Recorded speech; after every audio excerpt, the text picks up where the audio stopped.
আমার স্বামী ও ভাই আমাকে একই ঘরের মধ্যে পাইছে। ছেলে আমাকে বলছে তুমি ঢাকায় যাও, তোমার স্বামী যদি তোমাকে ডিভোর্স দেয় আমি তোমাকে বিয়ে করবো, ওই রকম করে বলছে। আমি কিন্তু ছেলে বলছিলাম আমার 2টা বাচ্চা আছে, কয় সমস্যা নেই, বাচ্চা তো আমি নিব না, বাচ্চা ওর বাচ্চা ওই নিবে, আমি তোমাকে নিয়ে সংসার করবো, তাই সমস্যা কি, ওই রকম করে বলছিল। কিন্তু আমার স্বামী যেদিন আমার ঘরের মধ্যে পাইছে ওই ছেলে ভাই, তারপরের দিন গ্রামের মধ্যে একটা মিটিং করি, আমার স্বামী কিন্তু আমার মানে তার বাড়ি থেকে বের করে দিচ্ছে। একটা স্বামীর কিন্তু সম্ভব না তার স্ত্রী নিয়ে ওইভাবে থাকা।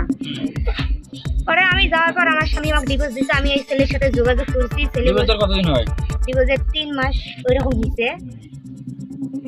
এখন ওই ছেলে এখন আমাকে নিবেশ চাইছিল, নিবেশ চাওয়ার পরও এখন 8-9 দিন হয় ওই ছেলে, কিন্তু আমি বলছি মানে ওই ছেলে ভাই আমার ফোনে কথা হয়েছিল, ওই ছেলেকে আমি বলছি আমার জন্য কইছে আমার বাড়ি থেকে যদি আমার বাবা মা মেনে নেয় তাহলে আমি যাই মেনে নেবো, কোনো সমস্যা নেই। আর ওই কিন্তু ওর বাবা মার সাথে কথা বলে। যখন আমার স্বামী ওই ছেলে ভাই ঘুরছিল তখন মানে এই ছেলের মামা নানি মানে গ্রামের 2-3টা ভাই মানে ওরাই সবাই যা ছেলেটা কিন্তু পালে ধরিয়ে এসছে, আমি কিন্তু জানি না এইরকম এইটাই। কিন্তু আমার একটাই কথা কি, আমার একটাই চাওয়া, আমার ওই ছেলেটা আমার ক্ষতি করেছে, আমি ওই ছেলেটার এখন স্ত্রী হয়ে থাকতে চাই। ছেলের সাথে আপনাকে এখনো কথা হয়? এখন কথা হয় মানে এই যে 8-9 দিন থেকে কথা হয়েছিল, এখন এই 8-9 দিন থেকে আর এটি কথা হয় না। মানে ছেলের মা বাবা তাকে মানে কি বলছে আমি জানি না, কিন্তু এখন সে আমার সাথে যোগাযোগ বন্ধ করছে। এখানে কখন আসছেন? এখানে আমি সকাল 7টায় এসেছি।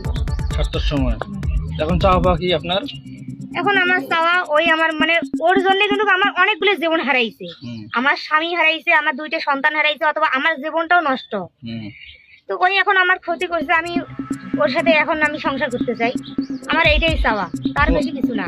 পরিবার থেকে মেনে না নেয় তাই ওই তো বলছে ওর পরিবারক ওই ম্যানেজ করবে, ওই সেটা বলছে, ওটা তো মানে ওর পরিবারক তো আমি ম্যানেজ করতে পারবো না, আমি কেমনে ম্যানেজ করবো, ওর বাবা মা।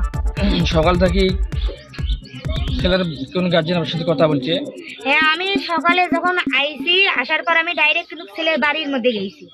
যাওয়ার পর ছেলের বড় ভাই বলে কে কে, আমি কিন্তু মানে কথা বলি নাই, তাই ছেলের মা মানে ওইখানে গেছে। যাওয়ার পর আমাকে বলে এই মিন্নে তুলের বউ কয়া, মানে ছেলের মামি আসিল, মামি আর ছেলের মা আমার হাত ধরে ঢাকতে আমাকে মানে বের করছে। এইখানে আনি দাঁড় করার পর আমি এইখানে দাঁড় হয়ে আছি, 2-3টে লোক জমা হওয়ার পর ছেলের নানি আসি আমাকে ঢাকতে ওই যে ওইখানে নিয়ে গেছে, ওই যে বেড়ার ওইখানে নিয়ে যা বলে এইখানে তুই কে, ওই রকম। আমি তাছাড়া আমি এমনি কথা বলি, ছেলের মানে মা আমার সাথে এমনি গার মধ্যে একটু করে হাত দেয়, দিয়ে কথা বলে। তো আমার একটাই অনুরোধ কি, আমি কিন্তু আমি একাই দোষ করিনি, ওদের ছেলেও দোষ করছে। আমার যদি মানে চাওয়া থাকে আমি ওদের ছেলেকে যাই, আমি আর কিছু চাই না, আমার এক কথায়। সকাল থেকে আপনার কি নির্যাতন হয়েছে? হ্যাঁ, মানে ওরা আমার সাথে অনেক ওই যে ওইরকম ঘাট ধাক্কে ঘর থেকে বের করে দেয়। আমার তো মানে সর্বদাই শরীর তো টেবলা আছে ওই রকম, আমি তো একটা মানুষ, আমি তো গাড়ি থেকে আইছি, আমারও তো একটা জীবন আছে। ছবিটা কি দেখি?